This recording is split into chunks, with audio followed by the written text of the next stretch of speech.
오늘의 말씀 고린도전서 11장 17절에서 26절 말씀입니다. 내가 명하는 이 일에 너희를 칭찬하지 아니하나니 이는 너희의 모임이 유익이 못되고 도리어 해로움이라. 먼저 너희가 교회에 모일 때 너희 중에 분쟁이 있다 함을 듣고 어느 정도 믿거니와 너희 중에 파당이 있어야 너희 중에 옳다 인정함을 받은 자들이 나타나게 되리라. 그런즉 너희가 함께 모여서 주의 만찬을 먹을 수 없으니 이는 먹을 때 각각 자기의 만찬을 먼저 갖다 먹으므로 어떤 사람은 시장하고 어떤 사람은 취함이라. 너희가 먹고 마실 칩이 없느냐? 너희가 하나님의 교회를 업신여기고 빈궁한 자들을 부끄럽게 하느냐? 내가 너희에게 무슨 말을 하랴? 너희를 칭찬하랴? 이것으로 칭찬하지 않노라. 내가 너희에게 전한 것은 주께 받은 것이니 곧 주 예수께서 잡히시던 밤에 떡을 가지사 축사하시고 떼어 이르시되 이것은 너희를 위하는 내 몸이니 이것을 행하여 나를 기념하라 하시고 식후에 또한 그와 같이 잔을 가지시고 이르시되 이 잔은 내 피로 세운 새 언약이니 이것을 행하여 마실 때마다 나를 기념하라 하셨으니 너희가 이 떡을 먹으며 이 잔을 마실 때마다 주의 죽으심을 그가 오실 때까지 전하는 것이니라. 어제 수요 기도회 시작 때 저의 핸드폰이 망가진 것, 또 안경테가 부러진 것, 이런 이야기를 하면서 핸드폰이 마지막까지 하나님의 말씀을 비치다가 고장난 것처럼 저도 그런 생을 살게 하여 주옵소서. 또 안경이 말씀 보다가 태가 부러져서 더 이상 볼 수 없을 때까지 있었던 것처럼 제 눈이 닿는 날까지 하나님 말씀만 붙들게 하여 주옵소서. 이렇게 지금 생각해보니 좀 청승맞은 소리를 했는데요. 그래서 그런가요?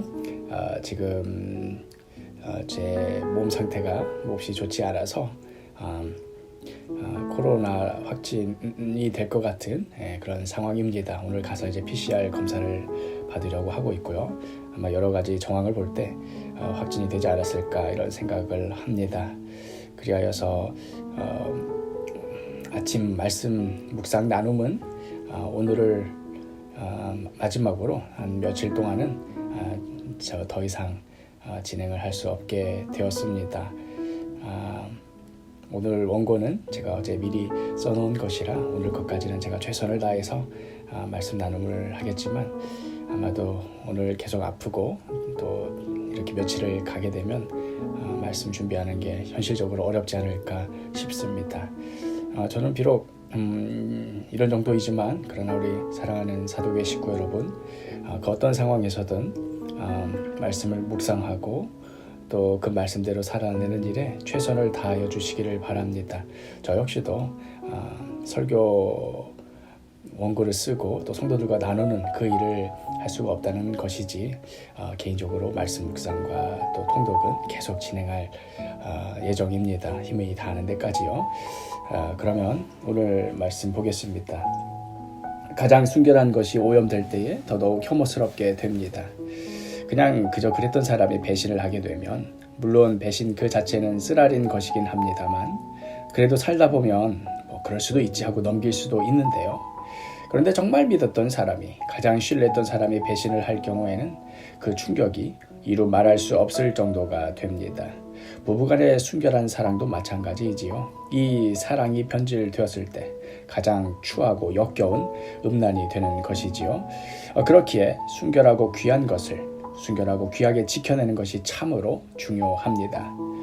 예수님께서 돌아가시기 전 제자들을 불러놓고 마지막으로 만찬을 베푸시며 이 일을 영원토록 기억하기를 원하셨던 이 성만찬, 그리스도의 죽으심과 부활을 주님 오실 그날까지 계속해서 전하라고 우리에게 명령하셨던 이 성만찬, 가장 고결해야 할 것 같고 가장 귀하게 지켜져야 할 것 같은 이 성만찬이 변질되면 어떻게 될까요?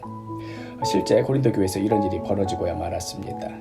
사도 바울은 이 소식을 듣고 분개하였습니다. 고린도전서 11장 17절 내가 명하는 이 일에 너희를 칭찬하지 아니하나니 이는 너희의 모임이 유익이 못되고 도리어 해로움이라.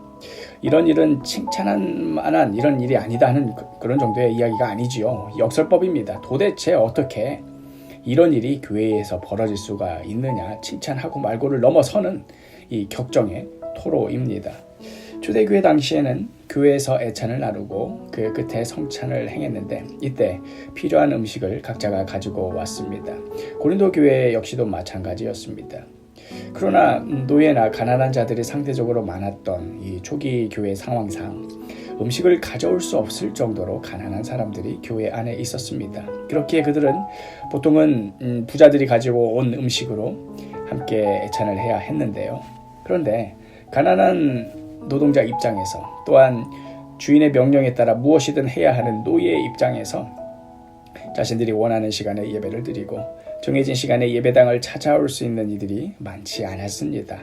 주인이 식사를 다 끝내고 난 후에야 그제서야 시간이 겨우 나서 예배당을 찾는 노예들의 경우 통상적인 식사 시간이 훨씬 지난 후에나 겨우 예배 자리를 찾을 수 있었을 것입니다. 그런데 부자 성도들은 자신들이 가지고 온 음식들을 가난한 자들과 나누지 않고 모두 먼저 먹어버렸기 때문에 가난한 사람들은 굶을 수밖에 없었습니다. 예수 믿던 처음에는 좀 기다려주기도 하고 음식을 조금 남겨주기도 했겠지요. 그러나 이러한 상황이 계속 반복되다 보니 우리들이 언제까지 이들의 사정을 다 챙겨주어야 하나 하는 이런 생각이 들었겠지요. 그러면서 결국은 부자들은 부자들끼리, 가난한 자들은 가난한 자들끼리 그렇게 서로의 상황에 맞는 대로 각자 사는 형편에 따라, 사는 문화적 수준에 따라, 각자의 사회적 지위에 따라 모이는 것이 서로 편하게 되었던 것입니다. 어차피 가난한 자들이야 제 음식이 없어서 굶주리는 것이야. 예수 믿기 전에도 다반사였으니 이전과 비교해봐도 그리 특별히 다를 게 있겠느냐 하는 생각이었겠지요. 이런 상황에서 예배와 성찬은 도저히 은혜로울 수가 없었습니다.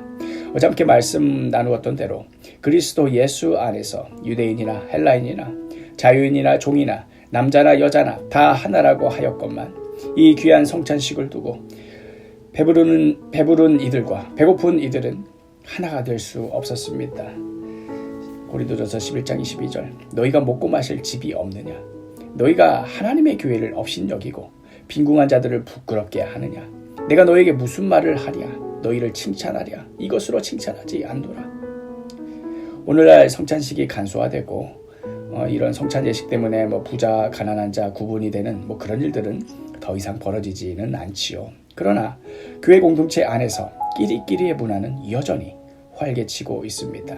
꼭 경제적인 문제로 잘 살고 못 살고의 문제가 아니라 하더라도 서로 마음이 맞느냐 맞지 않느냐, 말이 잘 통하느냐 그렇지 않느냐, 문화적인 수준이 맞느냐 맞지 않느냐 하는 것으로 교회 안에서조차 끼리끼리 모이는 것을 보게 됩니다.